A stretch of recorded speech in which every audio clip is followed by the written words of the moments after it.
Hello everyone, आप लोग कैसे हैं? बिल्कुल ठीक होंगे। आप सभी छात्रों का sign study centre YouTube channel में स्वागत है। पिछले हम कई दिनों से एक चैप्टर पढ़ रहे हैं, रासायनिक अभिक्रियाएं एवं समीकरण। ठीक है, और ये जो चैप्टर है क्लास 10th के लिए। ठीक, इसमें हमने रासायनिक अभिक्रियाओं के विषय में पिछले भाग में देखा, जिसमें रासायनिक अभिक्रियाएं क्या है, समीकरण क्या है। हमने रासायनिक अभिक्रियाओं के जो प्रकार हैं उसके विषय में भी पढ़ा हमने। कुछ अभिक्रियाएं बाकी थी, कुछ अभिक्रियाएं क्या थी? बाकी थी, जिसे हम लोग फिर से डिस्कशन कर रहे हैं, जो छूट गया था। इसमें आता है, सबसे पहला है उष्मा शोषी रासायनिक अभिक्रिया। ये उष्मा शोषी रासायनिक अभिक्रिया कौन है? उष्मा शोषी मतलब उष्मा का क्या होगा? अवशोषण होगा। क्या होगा? अवशोषण। वह रासायनिक अभिक्रिया जिसमें उष्मा का अवशोषण हो। क्या हो? अवशोषण है, वो क्या कहलाएगा? उष्मा शोषी रासायनिक अभिक्रिया कहलाएगा। क्या कहलाएगा? उष्मा शोषी रासायनिक अभिक्रिया कहलाएगा। ठीक, जैसे अगर हम फॉर एग्जांपल ले तो AgCl का ले सकते हैं। AgCl का ले सकते हैं। जब AgCl उष्मा का अवशोषण करेगा, मतलब सनलाइट का क्या करेगा? अवशोषण करेगा, तब इसकी रासायनिक अभिक्रिया क्या होगी? संपन्न होगी, और ये बनेगा AgCl2। ठीक है, Ag प्लस Cl। ठीक, इसी तरह से और एक एग्जांपल ले सकते हैं। ठीक, आप लिख सकते हैं BrCl। ठीक, जब ये सनलाइट के साथ अभिक्रिया करेगा तो यहां बनेगा Br प्लस Cl2। तो हम अब समझ सकते हैं कि उष्मा शोषी रासायनिक अभिक्रिया क्या है। वह रासायनिक अभिक्रिया जिसमें उष्मा का अवशोषण क्या हो? अवशोषण हो, तब हम उसे क्या कहेंगे? उष्मा शोषी रासायनिक अभिक्रिया। इसी से संबंधित एक और रासायनिक अभिक्रिया है जिसको हम लोग बोलते हैं उष्माक्षेपी। क्या बोलते हैं? उष्माक्षेपी रासायनिक अभिक्रिया। उष्माक्षेपी रासायनिक अभिक्रिया। अब यहां उष्मा ऑब्जर्व नहीं होगा, क्या होगा? मुक्त होगा। जिस रासायनिक अभिक्रिया में उत्पादक के साथ ऊर्जा का निर्माण हो, उष्मा का निर्माण हो, और वो क्या हो? मुक्त हो जाए। क्या हो जाए? मुक्त हो जाए, निष्कासित हो जाए, तब हम उस रासायनिक अभिक्रिया को क्या कहेंगे? उष्माक्षेपी रासायनिक अभिक्रिया कहेंगे। जैसे अगर हम बात करें, एग्जाम में कभी कभी पूछ भी लिया जाता है, श्वसन कैसी रासायनिक अभिक्रिया है? तो आप क्या बताइएगा? उष्माक्षेपी है, क्योंकि जब हम सांस लेते और छोड़ते हैं तो उसके साथ क्या उत्पन्न होता है? ऊर्जा। क्या होता है? ऊर्जा। ठीक है, इसी तरह से और एग्जांपल ले सकते हैं, C6H12O6। ठीक, अगर हम C6H12, इसके साथ हमें क्या चाहिए? जल। क्या चाहिए? कार्बन डाइऑक्साइड ना, कार्बन डाइऑक्साइड होगा, और इसके साथ क्या होगा? जल होगा। तब ये रासायनिक अभिक्रिया संपन्न होगी और हमें मिलेगा H2O मिलेगा। जल तो मिलेगा ही, जल मिलेगा, इसके साथ हमें क्या मिलेगा? इस रासायनिक अभिक्रिया में अगर अभिक्रिया कराते हैं तो हमें मिलेंगे कार्बन डाइऑक्साइड। क्या मिलेंगे? कार्बन डाइऑक्साइड, जल मिलेंगे, और इसके साथ हमें क्या मिलेगा? ऊर्जा मिलेगा। क्या मिलेगा? ग्लूकोज को कार्बन, ये आपको जो दिख रहा है, ठीक है, ग्लूकोज के साथ अगर हम अभिक्रिया कराते हैं, किसके साथ? जल के साथ। जल के साथ। किसके साथ? जल के साथ अभिक्रिया कराएंगे तो हमें क्या मिलेगा? कार्बन डाइऑक्साइड, जल, और क्या मिलेगा? ऊर्जा। अब यहां भी दिख रहा है कि ऊर्जा क्या हो रही है? मुक्त हो रही है। क्या हो रही है? मुक्त हो रही है। जब ऊर्जा मुक्त हो रही है तब हम इसे क्या कहेंगे?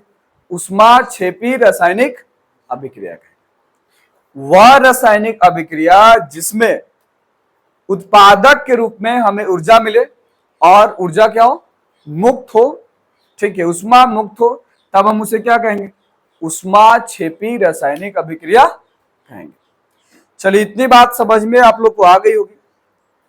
और दो रासायनिक अभिक्रियाएं बचे हुए हैं जो आपको अभी पढ़ने हैं। चलिए इसे मिटाते हैं जल्दी से। आप अब स्क्रीनशॉट लेना चाहते हैं तो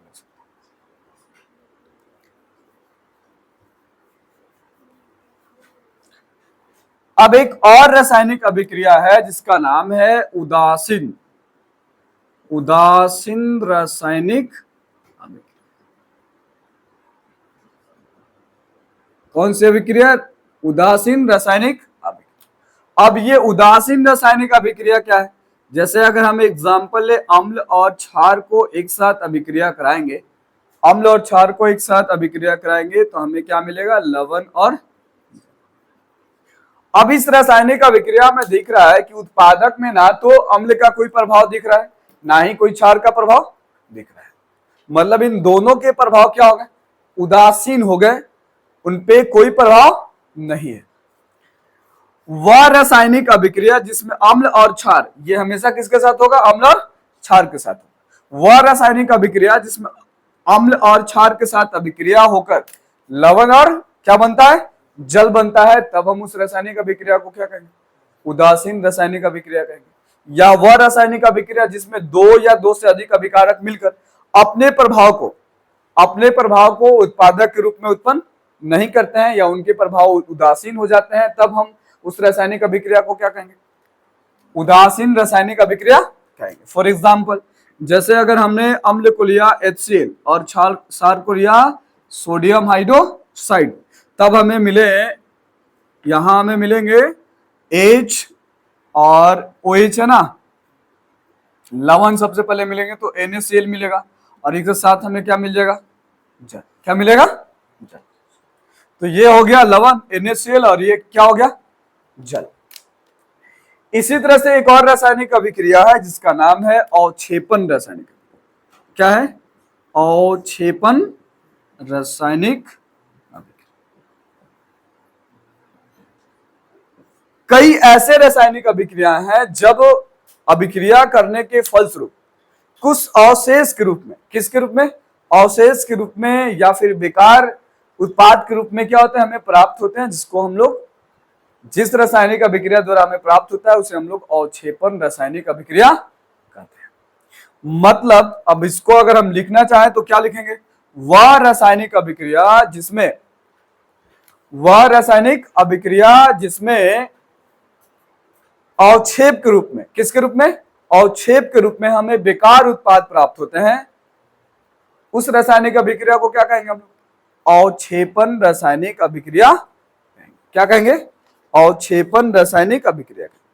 फॉर एग्जाम्पल के लिए देखिए, जैसे हमने एग्जाम्पल में N2SO4, ठीक है, इसके साथ अगर हम बेरिलियम क्लोराइड को अभिक्रिया कराएं तब हमें मिलेंगे BaSO4 प्लस, ठीक है, NaCl। क्या मिलेंगे? NaCl।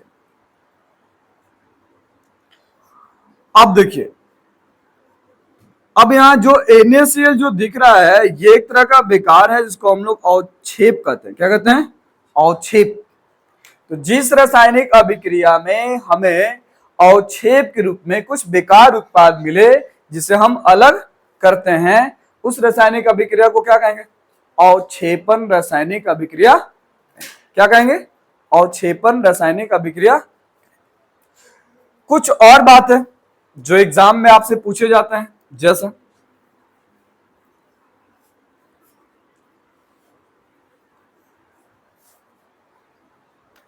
संक्षारण। क्या है? एक शब्द है संक्षारण, ठीक है। संक्षारण क्या है? एग्जाम में पूछ लिए जाते हैं, 2 नंबर में पूछे जा सकते हैं। संक्षारण क्या है तो आप बताइएगा। जैसे कुछ उदाहरण के तौर पे अगर हम लें तो लोहे में जंग लगना,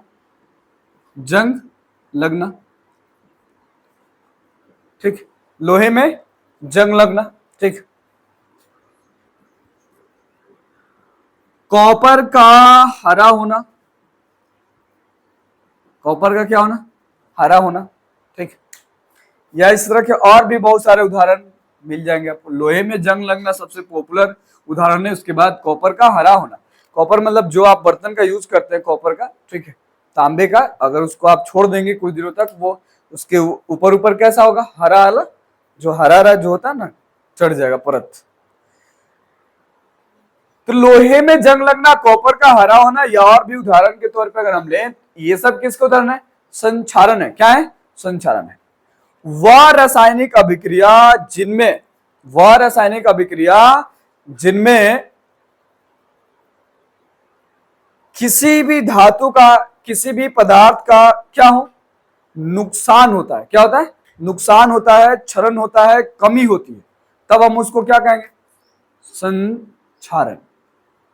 जिस रासायनिक अभिक्रिया में क्षरण हो, क्या हो, क्षरण हो, कमी हो, ह्रास हो, ठीक है, उसे हम क्या कहेंगे, संक्षारण। जैसे लोहे में जंग लगना एक रासायनिक अभिक्रिया है।